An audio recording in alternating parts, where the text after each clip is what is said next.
Every day na man, give woman a chance. Every day na man for we country.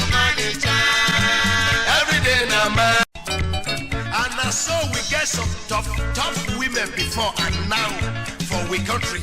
Give them a chance. Idiani yes he gave for Bini, long ago. Idiani yes he gave for Bini, long ago. Ogu omari yoku deso kwidiani yes he gave naba. Yao.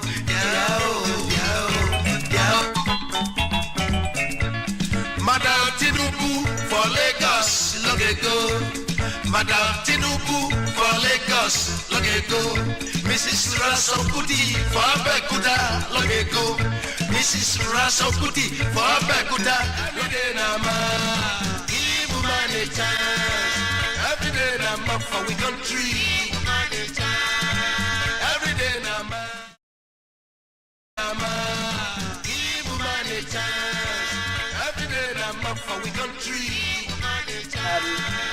Yes, my name is Dr. Loretta Oduware Ogboro-Okor, and here I am offering myself to be a servant and a light bearer for the people of Edo State come 2024. And arriving at this hasn't been difficult at all, because it looks like all my life this is what I was born to be. Because growing up, my father used to tell me, we are born into our families for a reason. We are born into our state, our race, and our country for a reason. We need to discover that reason. And it has often been a huge burden for me. Why do our people suffer in the midst of plenty? When my dad died in my 200 level, going on 300 level, I was going to the market with my mom to sell, to make ends meet. And our markets, not just only in Edo State, across the country, there are no toilets. Today you find that this one slumped, that one died. So it crossed my mind that by the time I have built that capacity enough, I should be a part of the solution.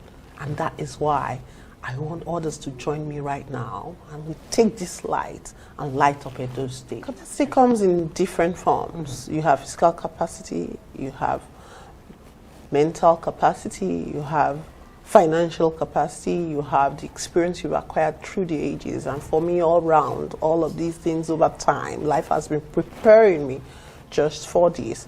First of all, educational capacity. I am an obstetrician and gynecology consultant by training, having had to look after a multitude of people in resource-rich nations, and also having that rare privilege to have trained in Nigeria and to crisscross practicing in both places. At the same time, I have worked as a researcher.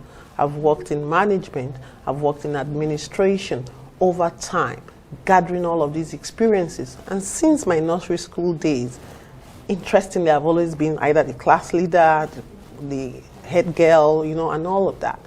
Run an NGO, CEO, and I'm a humanitarian par excellence, United Nations eminent ambassador and global goodwill ambassador.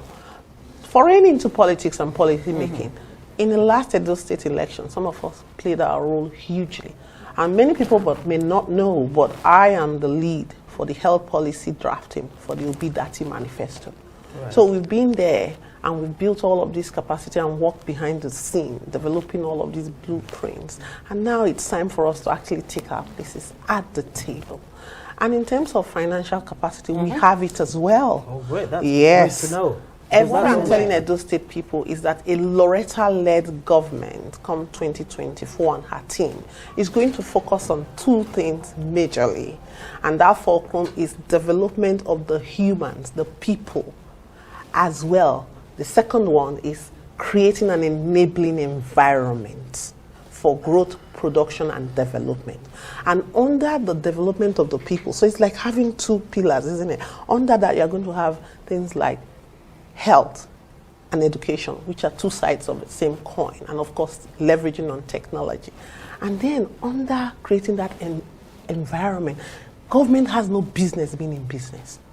So we actually have to ensure that we create a scenario where people have power, where we can reduce the cost of startup by creating business hubs where people can actually come in and maybe have a a slot to themselves. For instance, take mechanics, they have a slot to themselves for a year, the rent is reduced, the tax is reduced, and we have a value chain of production even in agriculture, and we are moving from producing. The Dr. Loretta Free Health Outreach kick-started on June 10 with the ASEAN Southeast community of Ubiaja, where Dr. Loretta's mother hails from. At Ubiaja, the team first of all headed to the palace of the Enoje, His Royal Highness Zaiki Curtis Iradia Edenuje I. At the palace, Dr. Loretta and her entourage were warmly received by the palace officials and ushered into the throne room where the chiefs were already seated, ready to receive the philanthropic doctor. Introductions were done by both the Zaiki's court and Dr. Loretta's team, after which the good doctor made her intention and mission formally known to the court. Dr. Loretta Free Health Outreach took place in Auchi at the Outer Palace Court of the Otaru of Auchi, and residents of the Sacred Kingdom trooped out in their numbers to take advantage of the amazing initiative. Before the outreach commenced properly, the volunteers all explained the importance of their various duties and expressed satisfaction that the outreach so far has been fulfilling and successful. Here we are at Otuo community in Owan in Edo State, where Dr. Loretta and her team came to meet the Oduware of Otuo to present their free healthcare projects to them. From here we move to Afuze. Otuo, an important community in the Owan region of Edo State, were next after Auchi to experience the Dr. Loretta Free Health Outreach, which came to them on the 24th of June. On getting to the community, the doctor and her entourage first of all went to the palace of the Oduware of Otuo to pay homage to the ruler and bring the health outreach projects before. The most popular and ancient kingdoms in the world is the Benin Kingdom in Nigeria, home of the Oba of Benin, the revered ruler of the Benin people. It is therefore no surprise that Dr. Loretta, a true daughter of the soil, in company of a loving husband, Dr. Douglas Emeka Okor, and the rest of the team, decided to grace the beautiful ancient palace grounds to pay homage to His Royal Highness Oba Eware II, the Oba of Benin. The crew was ushered majestically into the grand ambience of the palace court, where Dr. Loretta, looking regal, addressed the auspicious monarch and his court, presenting her health initiative project and seeking the collaboration of the Oba Eware Foundation.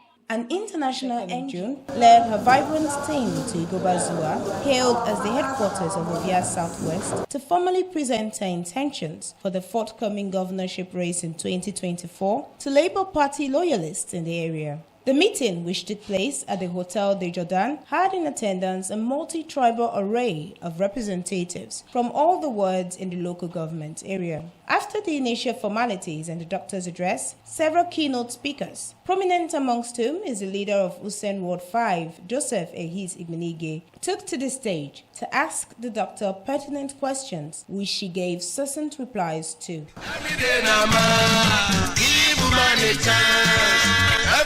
I'm up for we country.